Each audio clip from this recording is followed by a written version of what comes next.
Welcome back, ladies and gentlemen, to another JVS movie review brought to you from the Middleburg Film Festival. This film here is The Lost Daughter, starring Olivia Colman, Dakota Johnson, Ed Harris, and Jessie Buckley. Now, here's a quick synopsis. A woman, while on summer holiday, finds herself becoming obsessed with another woman and her daughter, prompting memories of her own early motherhood that comes back to hunt and unravel her.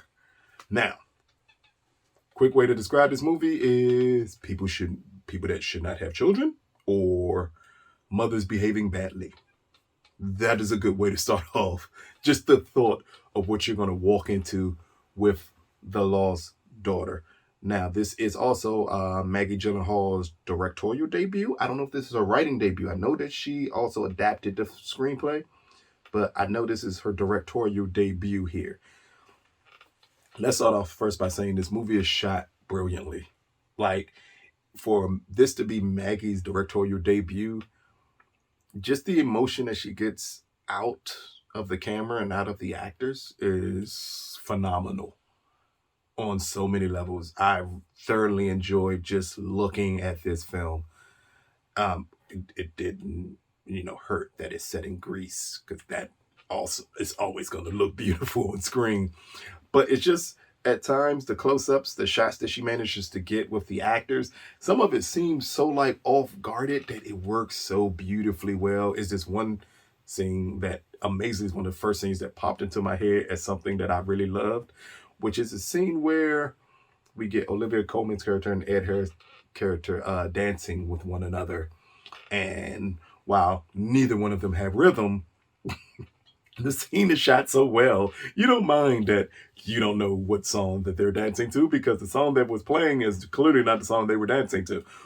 But it felt so honest and so real that you got to give credit to the director for that. Now, in the film, we are introduced to Olivia Colman's character as she's on holiday, as they call it.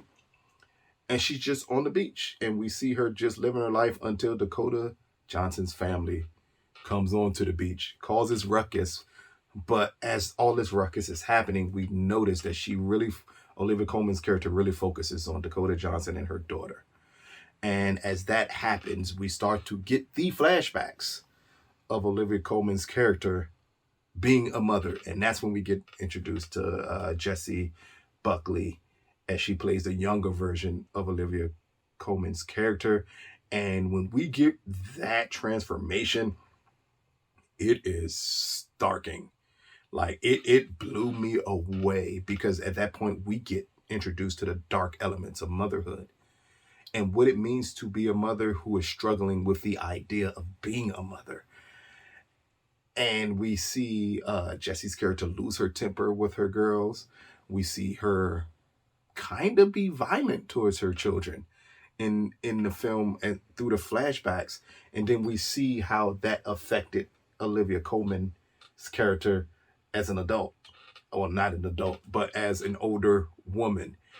And as all of this is happening, along with Dakota Johnson's character also struggling to be a mother. And that's the correlation between these two women, is that one has lived through this struggle and the other one is experiencing the struggle in present time. But then we get Olivia Colman's character that becomes possibly one of the worst human beings alive in this movie, just by her actions after the fact. Now, again, I'm never going to spoil anything here, but this is a very dark performance from Olivia Colman, a very heartless performance from Olivia Colman, and not heartless in the sense where she's heartless as an actress here, but the character is so heartless that nothing is redeemed about them in any way, shape, form, or fashion. While when we go to the younger version of herself, played by Jessie, we get just someone who you can clearly see is struggling with the idea of being a mother. Like, it's one moment in this film where we see her completely, the younger version, completely separate from her children. I mean, emotionally shut down. And when you see it, it is hard to watch, because as you're watching this, you're like, you should not be a mother. There's no way you should be a mother. Granted, while when we go back to the future, that's when we also get Olivia Colman's version doing some really heartless stuff here. All surfacing around a doll that becomes the main character in this movie. One of the main characters in this movie here for what Olivia Colman does with the doll. That's all I'm going to say. It is, again, gut wrenching at best. And then we just see this the correlation between her and Dakota Johnson's character of what it means to be a mother and what it means to struggle to be a mother. That's the importance of this movie, is to show that while the world may feel that when you become a mother, that everything is great, that you're going to love your children, that you're always going to be around your children. This movie is showing you like, no, it's times when you don't like your children. It's times when you don't want to be around your children. It's times when you become a mother and then you make the decision, I don't want to be a mother anymore. And you need a break.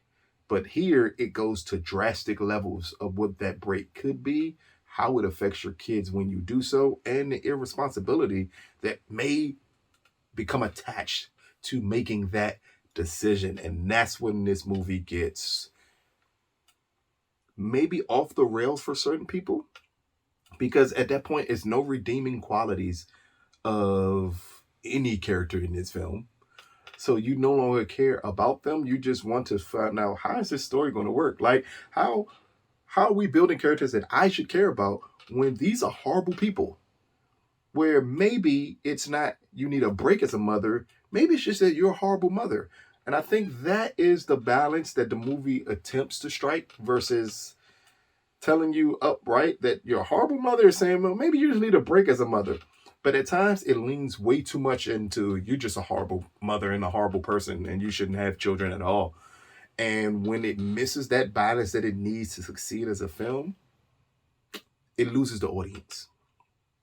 Now, performance-wise, Dakota Johnson is really good, very subtle, nothing overly great in this film, but she's really good in this film.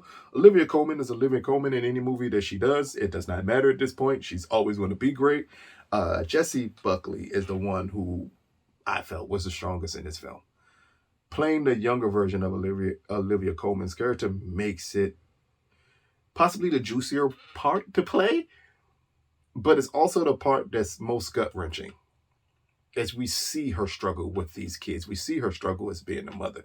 We see her feeling the need to live her own life away from her children. All of that comes into fruition. And when you put the whole thing together, it doesn't make you care about the characters as much as it should, along with an ending that just felt unnecessary and didn't give you the conclusion that you were looking for. But in the end, if you're there for the performances and for the direction of Maggie Gyllenhaal, I think you may enjoy it just enough to get through the film. So, The Lost Daughter, brought to you at the Middleburg Film Festival. This is premiering on Netflix later this year. Just don't know the exact release date. But out of a possible 10, I'm going to give The Lost Daughter a 6.5 out of 10. The performances are really good, but as I said before, it when it tries to strike that balance, it doesn't always succeed at it. And when you don't always succeed at that balance, you can lead yourself to hating these characters. And at times, I hated the mothers. Any iteration of the mothers, I hated. And it just didn't leave anything redeeming enough for me to care about anything. It made me feel they were more irresponsible as parents than someone who's possibly going through postpartum and you need that break. And it decided not to go that angle. It decided to take a completely separate, different angle. And it attempted to make you feel sympathetic about the mothers, but it just missed the mark. But again, the performances are really good and the direction is great. If this is the beginning for Maggie Gyllenhaal, I can't wait to see the next couple of films and how her progression happens, because I think she may have found a niche that she really needs to stick with, because she's an amazing director here. You just wish this was a better film. This has been another JVS movie review. Peace, people.